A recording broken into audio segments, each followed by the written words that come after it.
This is Craig and Andrew, two Ranger qualified Army officers with MBAs, here to help you improve your business through leadership. Each week, we'll deliver easy lessons from the battlefield to the boardroom on how to improve team performance. If you're a leader or want to be, this is the place for you. Welcome to the cohort.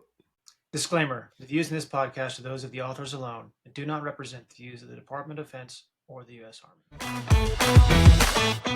Hey, everybody, welcome to another episode of the Command Post cohort. Hey, everybody. Today, I think Andrew's going to share a story about, was it Afghanistan, I think we're going to talk about today? I was a troop commander in Afghanistan. So we'll talk through one of the stories of what he experienced there, and then how we can relate that as lessons learned in leadership and what the takeaways for, because I think we learn a lot in combat that are some valuable lessons that we can share so that you can be a better leader and not have to live through the same experiences. Yeah. I learn by example. Yeah. And, it's right. The things we teach about leadership, these have all been tested and tried in combat, right? Yeah. It's not to, brag about what we do or what we've done. Like, this is just to say, these are our credentials, right? It does work. See, look, here are some examples, some hard examples of how these principles, what we're telling you, works out properly if you do it right, and why it's so valuable. So yeah, I was a company commander in the 173rd Airborne when I was in Afghanistan. So this is around, I think the event was in 2012. And I said troop commander earlier. So I was in a cavalry squadron, a battalion-sized element, and I was a troop commander, which is a company-sized element within a battalion. I was in charge of 82 people, and then plus attachments being, medics and fire support officers and things like that. We'd been operating in Afghanistan now for it's probably 3 or 4 months at that point. There was one particular area of interest that we were always operating in. The Taliban really, that's where they launched a lot of rockets at our base from. So to back a little more and give a little more context, what we did in Afghanistan was my company, my troop, was responsible for trying to protect this large base from rockets. The Taliban would get out there and they would launch rockets at us all the time. It would cause a problem. So one of my primary jobs as a troop commander was to try and stop or prevent or disrupt the indirect fire, the rockets coming down on us. So the Taliban had this one particular area, we called it Named Area of Interest 4 Bravo, NAI 4 Bravo. And that still gives me chills. And they always operated out of there.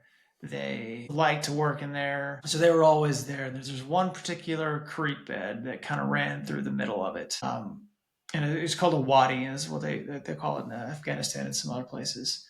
It's kind of sometimes it had water in it, sometimes it didn't. And where we operated was a small village, mud huts, some trees, some open farmland, and a couple of mountains like nearby, but not particularly within the NAI 4 Bravo. So anyway, they always used this creek bed because it was like a highway going right through NAI 4 Bravo. They used that all the time to get back and forth. Anytime we were coming from one direction, they would use that to reposition themselves and things like that. Well, so I'll tell you, this is going to be a story about resiliency and kind of the qualities of being a leader. One day, as a leader, I decided that we were going to take that wadi from the Taliban, and I knew they weren't going to like it, but I knew that that's what they were using, and so I decided to act on that. So it was myself, my fire support officer, who was another lieutenant that was assigned directly to me. I was a captain at the time. Then I had my radio operator and the headquarters medic. They were all with me in my little package. And then my little package got attached to the platoon that had about 25 people in it, plus their fire support NCO, the fire support non-commissioned officer, their sergeant, and their medic. So it was around 30 people all in all that were there. And then back on the base as a quick reaction force, I think Craig has mentioned before, were my other platoons and my first sergeant, which is my right-hand man.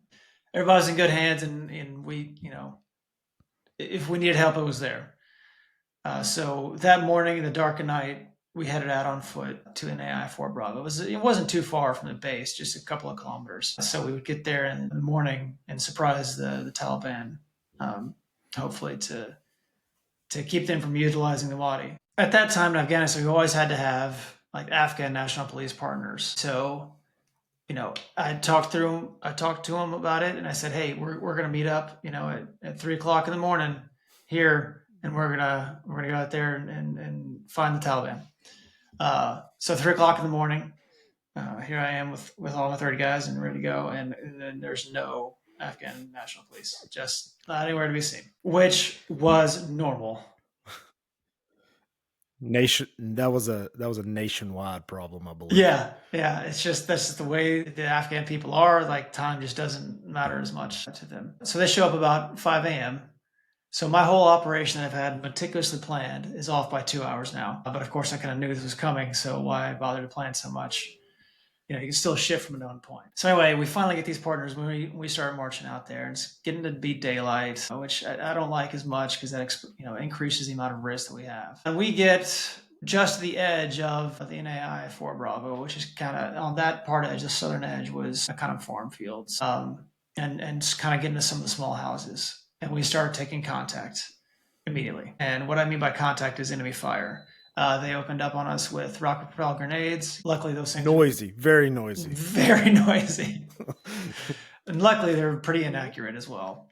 Yeah. So we all took cover and started returning fire. We hadn't even gotten to the Wadi yet, but the Taliban ran off pretty quickly because we were a pretty good sized force for being 30 or so of us plus our Afghan partners, which was about 10 or 15 or 20. The Afghan, they weren't looking to pick a big fight that day. They usually operate in teams, smaller teams, 5 to 10 even. But so that would be overwhelming. They're really just kind of harassing us at that point. So then we got up, we kind of broke contact. They ran off, and we started moving more towards the Wadi I wanted to take. So we kind of got to the Wadi, and the Afghan police started talking about how they had to go back. They were running out of ammunition, and all this other kind of stuff. I was like, well, it's like 10 o'clock in the morning. Why don't we just hold out a little bit longer, right? So they stayed with us a little bit longer, and we finally got in the creek bed there, the Wadi, and the Taliban started shooting at us from another direction. RPGs sailing overhead, machine guns going off all around us, and as I said before, I think much like the Iraqis, the Afghan go-to method of suppressing fire is just shoot in all directions. So we started taking contact, RPGs sailing over our heads, and the Afghans started again shooting in all directions. So me and my 30 guys were like, we're just gonna get down. We're gonna get down in the Wadi, keep our eyes out, but like us shooting is not going to do anything to help this because we weren't even sure where they were exactly. Because shortly after they launched those couple rockets, they moved off. So it was not even like 10 o'clock in the morning yet. We'd already taken several rockets, contact 2 or 3 times at that point. Yeah. And our Afghan partners were already looking for a reason to leave, which is a whole other topic. But so anyway, we started moving down a little bit, kind of reposition ourselves in this other part of the Wadi. We had a little bit more triangulation, a little bit better protection, and got in contact again. This is from 2 different directions this time. So there were RPGs like crossing over us, and again, machine gun fire coming in on us, and we were firing back at them pretty closely. Around that time, a fire support officer, he's in charge of like calling up helicopters if we need them, attack helicopters, things like that. So he was getting on the radio. He was starting to get scared. He was getting on the radio, starting to call for Apache support. So the flying attack helicopters that are really big and strong and powerful. And he wasn't having any luck. They were tasked out in other operations. So by the time he was kind of finishing that call, the Taliban had broken contact, they had repositioned, so we didn't need him immediately again. And luckily or not, they were actually at the base that we were at. So they were only like a kilometer and a half. So it would take them all 30 seconds to reach our positions and give us support. But they were tested out. So we got to a kind of a lull, and the Afghan partners, they decided they were going to go talk to some local people. They were in different houses talking to people, and I started looking around where we were in the Wadi there. It's like, oh man, I saw all these broken branches, like fresh broken branches, all this dirt chewed up. And I was like, we got to get out of here. an RPG landed right here just a minute ago. We got to get out of here. So Yeah. like, we made a survivability move, right? Is Hmm. what I called it. So we picked up, we moved again because I knew if they'd hit that spot once, they could probably do it again. Yeah. So like it just, and again, this was just past 10 o'clock, maybe even 11 o'clock, and it was starting to get really hot and really bright. Hmm. Soldiers were already starting to run out of water, and we were still pretty good on ammunition because we don't just do the death blossom and shoot everywhere, right? We try to be very specific about where we shoot and shoot accurately.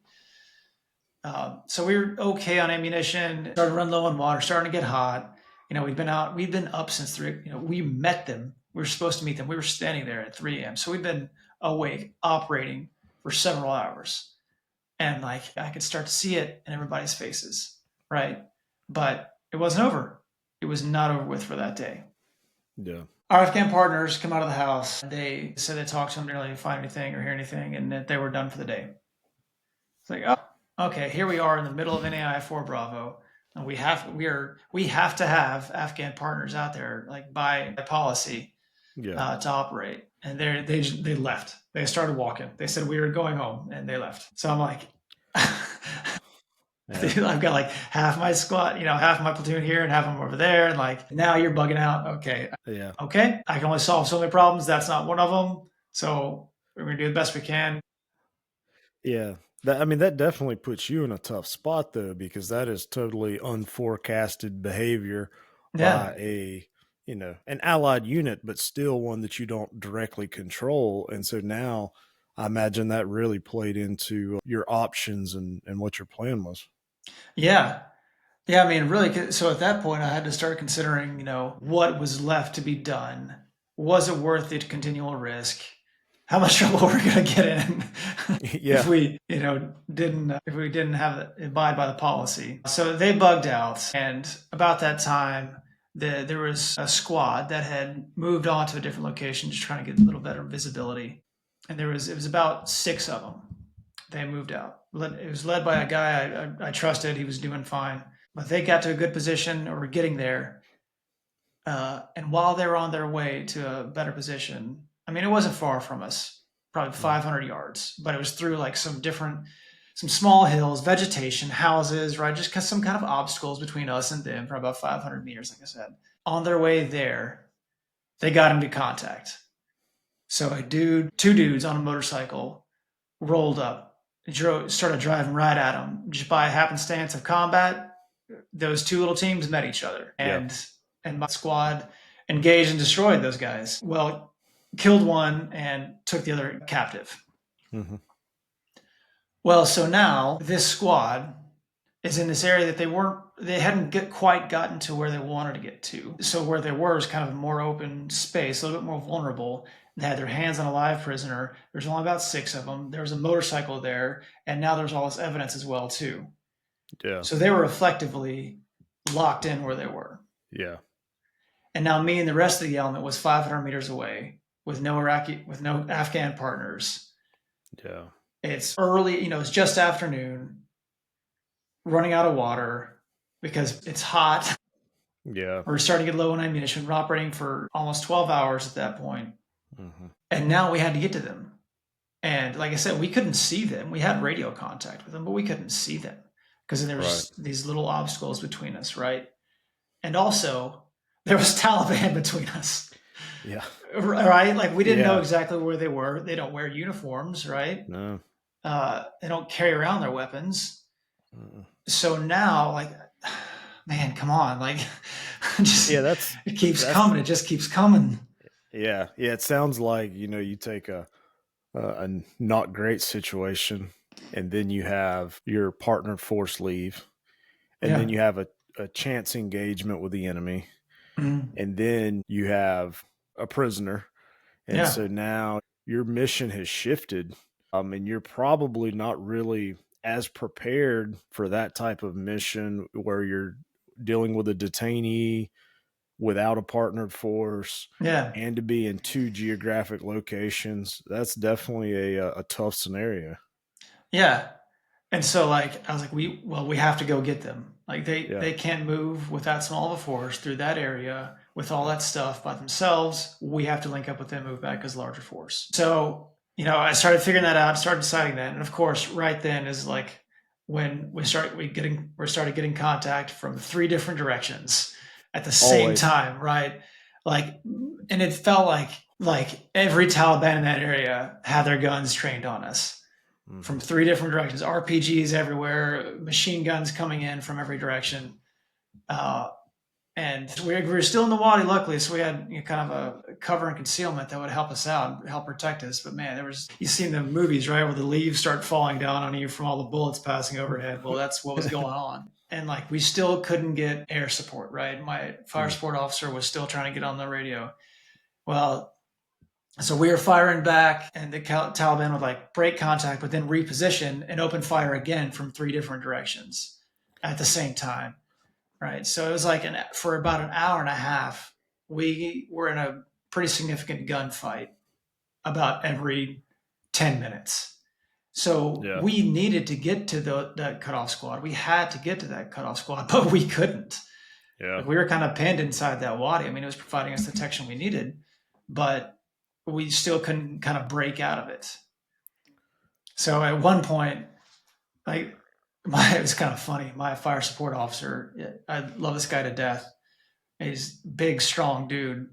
And I mean, this guy was muscular. He was probably the fastest guy on our flag football team, right? And so he was on the radio trying to call for helicopters, and he like bullets were flying overhead. And I can see him now. I was kind of standing in the body. He was kind of laying there. He rolled over and looked at me.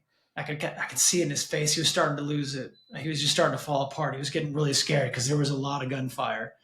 And he's like, "Sir, I can't get Apache." It's all right, man. It's all right. Sir, we're surrounded. And so, if any of you have ever seen Band of Brothers, this is gonna sound familiar. But remember that we were in the 173rd, so we were paratroopers.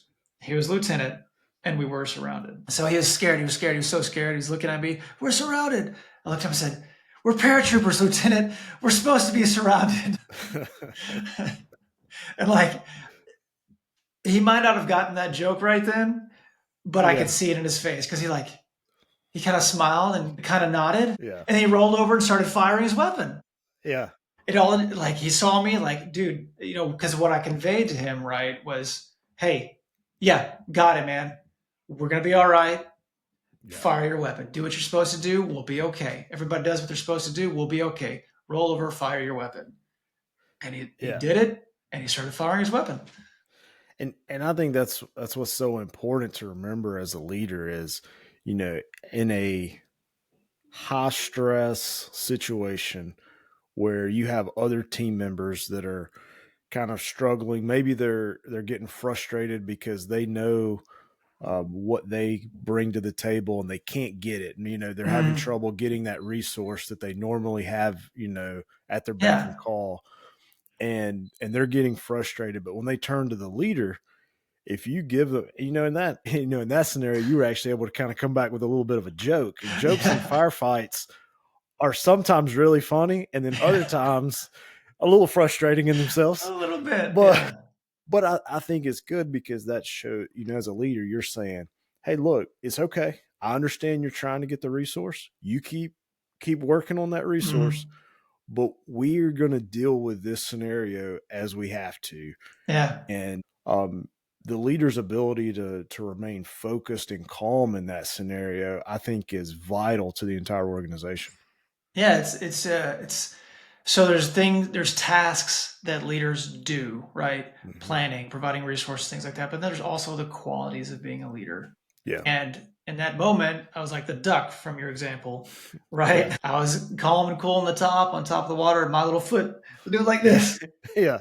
100 miles an hour. Yeah, Yeah, but everybody saw that, hey, and it was also like you kind of mentioned, it was affirming to him, right? Like, dude, yeah. I know Mhm. you're trying to do what you're supposed to do. I understand that, and I understand that you're hitting some obstacles.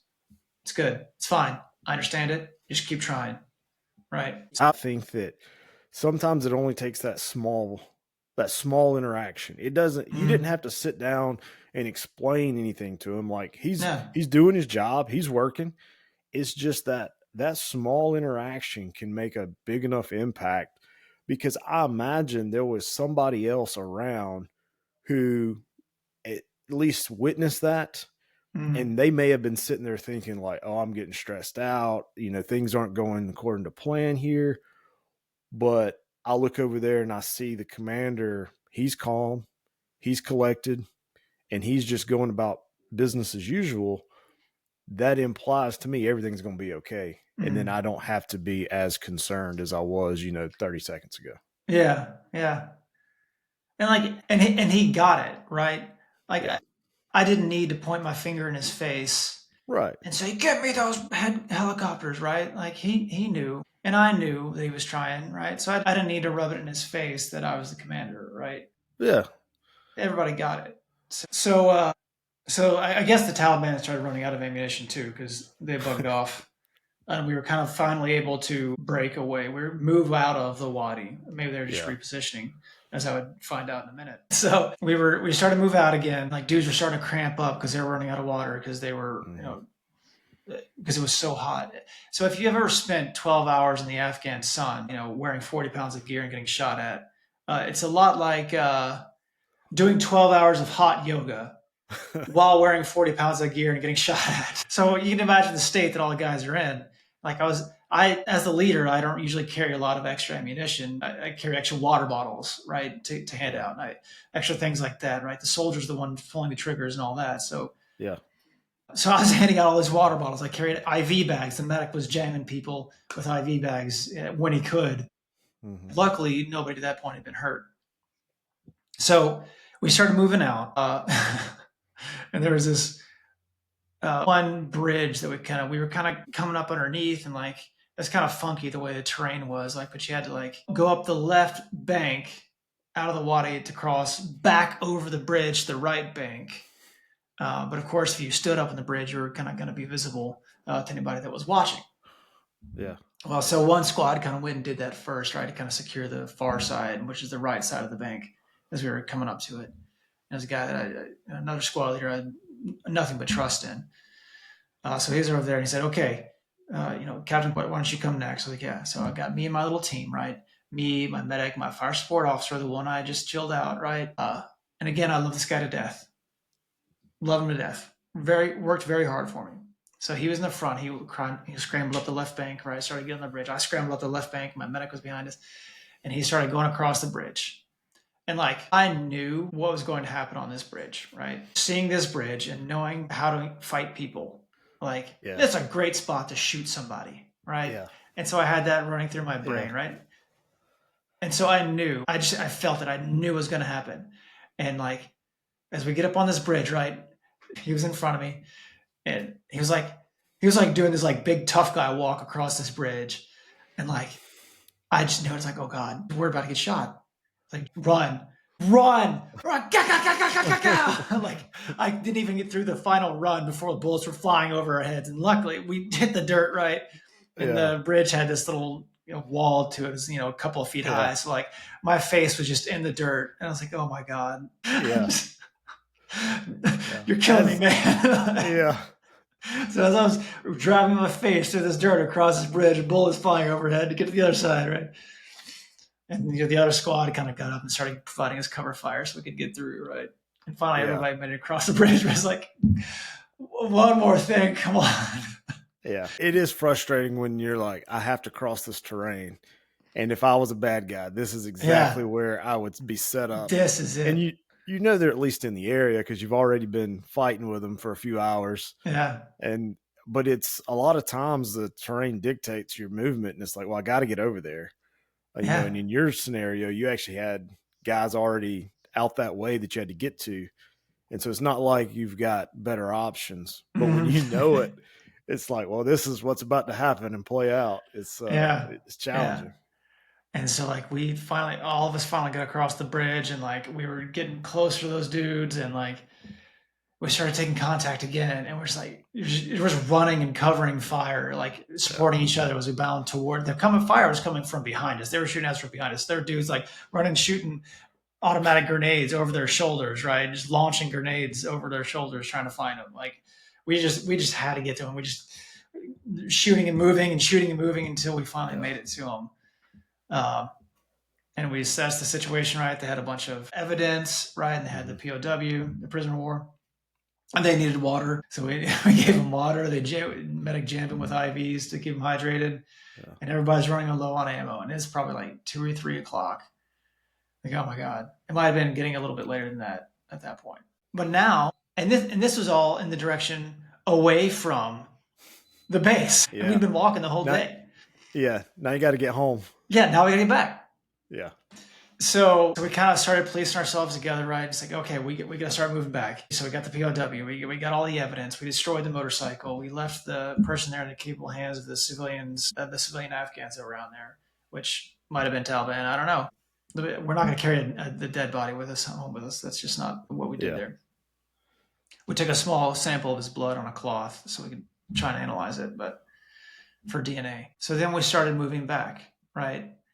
And again, we started moving back and started getting contact. Again, fire coming in from 2 or 3 different directions. It was less accurate because I think they were getting tired of us too. But we were like on this one dirt road, had, trees on both sides with this one kind of wall on one side. So we're pinned up against that. And Yeah. like there was one point I remember I was kind of towards the end of the element for whatever reason. I Hmm. don't remember. But I look back and the only thing between me and the rear flank was the medic. Was the platoon level medic who was like just hanging out and looking at me. You okay, sir?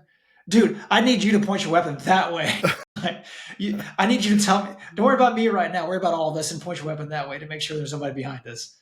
Yeah. And then luckily that the platoon sergeant saw that and was remedied the situation pretty quickly. Yeah. Yeah. So we continued to fight and get our way back. And so then I called. We were finally to a point where like trucks could get to us. Okay. So I Yeah. was like, hey, radio guy, my RTO, he was with me. He's like my best buddy. We went everywhere together, right? He was never about a meter from me. Yeah. I was like, all right, call the quick reaction force, get them out here. Yeah. We got to get them this evidence because, so it was kind of time sensitive. So we had to get to the link up point. And luckily it was starting to get about dark. So in that area at that time, when it got to be dark, the Taliban went away because Yeah. they knew that we had the advantage in the dark. We had night Yeah. vision goggles and lasers, infrared lasers. Like they don't Hmm. have that, and Right. it's not worth it to them Yeah. to continue engaging. So we had the advantage. So they started kind of breaking contact, and we were able to get to the link up point with the trucks pretty easily. And we finally got there. The trucks pulled up, and like there was some kind of ditch there and a little bit of natural terrain cover. So the platoon sergeant got everybody spread out and covered down in and amongst the trucks. So we had some cover, and the trucks also had crew served weapons, right? Yeah. So they had big guns on them, Yeah. which was so nice. Finally, to have big guns, 50 caliber machine guns, automatic grenade launchers, Yeah. like things that the Taliban would absolutely not take on if they didn't have Yeah. to. And so we were finally like in this little safety pocket. Still Yeah. not back to the base, Yeah. but we were finally there. I like take a breath. Oh my God. Yeah. It's starting to get dark. I was like, oh, we might A make it little home. Yeah, a little bit of relief there because that Yeah. is, and I think that it's overlooked a lot of times how much physical exertion a firefight requires. Mhm. And y'all have been, at that point, I mean, you're talking about 12 Yeah. plus hours of active moving with all your equipment, all your gear, and then that whole shoot, move, communicate is exhausting. Yeah. And when you do that all day long, I can imagine that, everybody was happy to see the QRF with those trucks, those big crew serves, Yeah. to offer a little bit of relief. Like you said, you're not back home yet, but you at least have some support. You got some more ammo, you got some more water, Yeah. and Yeah. things are starting to look up. Yeah. They dropped the ramps and those trucks just started throwing water bottles at us. Yeah. What do you need, sir? I need water. Give me water. Mm-hmm. But so like as the leader, right, as the company commander, troop commander, like I usually wasn't looking down the barrel of my rifle trying to murder Taliban. Right. There were some times I had to that day, but Yeah. it's all of the soldiers that are actually the ones pulling trigger, looking down their sight posts, right? I was busy running back and forth, making sure people were facing the right direction, telling people what we're going to do next, handing out water bottles, right? So we're running up and down, thinking and trying to communicate to people what we're going to do, right? And also trying to be the duck, right? Yeah. Going on 15 hours now of being this duck and Them running legs are around getting doing all these tired. things. Yeah, I got some tired legs, man. So I had, and just being that the quality of that leader, right? And being having the resiliency and showing resiliency through all that. Because when the trucks were there and they finally got us some water, and it was from there back to the base was pretty short, maybe 1,000 meters. It was pretty safe. Then they said we don't have the space in our trucks for y'all, so you're gonna have to walk. Which like I kind of knew, I just didn't really want to believe. Yeah. But I'm just so tired. So luckily, again, it was dark and it was pretty safe Yeah. space, and knew the trucks were right there, so we were able to move pretty quickly and pretty safely back to the gates of the base. And we got back to the base, and we got in. I was like, oh my god! I took off my helmet. And the platoon leader, I love this guy. We get inside the base, we clear our weapons, and everybody all that day had done really well. They all Yeah. performed really well. Luckily, no one was hurt or killed except that one Taliban dude. Um, but like everybody did really well. And I was so proud of the unit that day. And we Yeah. find after all that, we finally got back into the base. Of course, we still had to walk from the gates back to our where we slept, cleared our weapons, and the platoon leader like stopped us all right there and wanted to, congratulate us all on how well we did. I was like, oh my God, man. I just want to go sit down. I'm not going to take this away from you right now, but Yeah. I'm so tired. And I knew all the soldiers were too, right? Yeah. But like, he probably needs this, right? He probably Yeah. needs to say this, Yeah. and probably good for the soldiers to hear it. So I'm gonna let him have this. But one more thing, and somebody's getting butt stroked, right? Like, Yeah. and that was it. It was a pretty good day, all in all. Yeah. Oh man, And I think that shows, that's a good example of, you had done your planning, you were trying to do one thing. Unfortunately, the enemy gets a vote. yeah, they do. And so they changed the scenario. You had to adapt to that. You had to be that calming force. And I think it is key to point out that in those scenarios, as the leader, you may not be doing, a majority of the time, you're not the one there engaged with that enemy. You're having Yeah. to look at the big picture. You can't get the tunnel vision, Mhm. because sometimes in a crisis management especially, it's easy for a leader to kind of get tunnel vision into one thing or one aspect. Yeah. Maybe it's not a firefight, maybe it's just one department, and we get focused on that and we're not looking at the big picture. And so I think it's important to consider that. Everybody in your organization was exhausted and still had to perform. There was no Yeah. option of, well, I'm just going to call time out and take a break. Mhm. And you as a leader had to try to help move that forward. And little things like, oh, hey, here's a bottle of water. Yeah. Your action of carrying that extra water in those scenarios goes a long way, because sometimes that's that little bit of positive Yeah. that can help the team continue moving forward. Yeah. Like I'll never forget that there was one soldier, like his hands were cramping around the pistol grip Yeah. of the machine gun because he was running out of water. He was starting to. I was like, "Hey, dude, drink this." Yeah. Yeah. It's tough. Yeah, yeah. But it speaks to, I think that story. I keep thinking about the resiliency everybody had to show, and the leadership quality of it all, right? Like if I had if when my fire support officer had rolled over and said, "Sir, we're surrounded," I was like, "Oh God, you're right. What are we gonna do?" Yeah. Like it would have been a Yeah. totally different day. Yeah. It would. It'd be a morale shift, because that Mhm. fear and panic is contagious, and Yes. you don't want that spreading. But the same token, so is confidence and perseverance. Mhm. And I'm sure, we'll take the example of, you've got a soldier and his hands cramping on the pistol grip. And yeah, you're trying to accommodate that and give him some water. But there's another soldier there who's seeing that soldier continue to persevere through that tough scenario.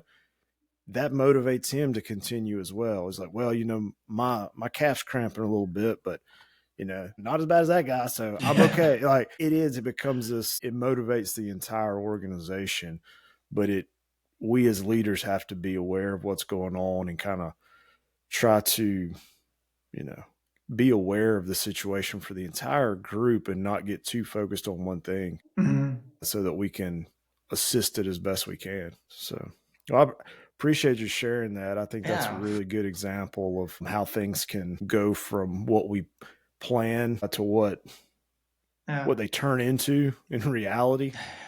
Well, thanks for listening to it, man. No, I can't remember the last time I told all of that story. My heart's beating again just thinking about it all. Yeah, I think it's a good example for people to hear, like how these things play out in real life. Because, to go to your point, we're trying to share stories and examples we've lived through.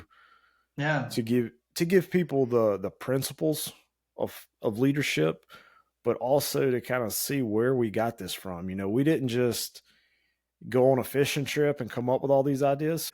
These came from actual leadership experience. Now, I'm not going to stand here and tell you that it's the end all be all, but I definitely think we have experienced some things worth sharing. Yeah. I hope you find it helpful. Yeah, we hope that this is value add, because we want to be respectful of people's times, and that's why we try to keep our stuff succinct enough to where you can take this in and hopefully share these lessons with your organization. All right. Thanks, everybody. Appreciate y'all. As always, take these lessons, use them, and spread them. Everyone is welcome in the cohort. Be sure to like, follow, and subscribe for more, and drop us a line at commandpostcohort.com to request a specific topic. We'll see you next time on the cohort.